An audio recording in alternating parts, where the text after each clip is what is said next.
खूब वर्सां आदली गजाल. मिदास नांवाचो एक राजा आशिल्लो.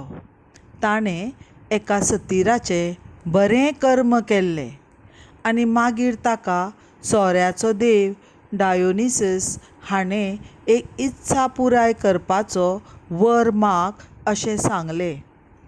आपले इत्से खातीर मिदासान म्हणलें, हांव ज्या कित्याक हात लायतलों तें भांगरांत रुपांतरीत जावचें अशें मागलें.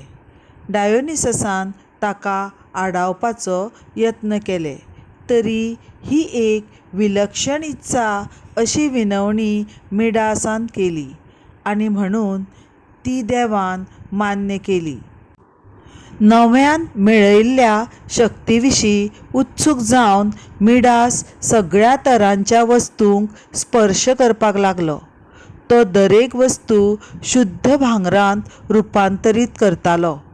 पूण रोखडोच मिदासाक उपास घडलो.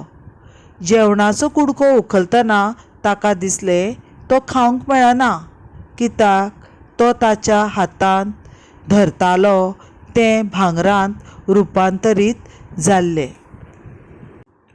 उपाशी पडून मिडास कुरकुटायलो, हांव उपाशी पडटलों.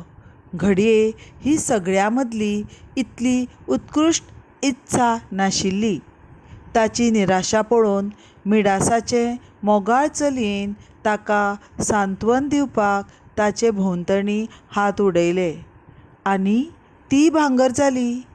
तेन्ना मात भांगराचो स्पर्श कसलोच आशिर्वाद न्हय अशें मिदासान रडत म्हणलें. खरें तर कसल्याच तरेचो चड हावेस बरो न्हयच.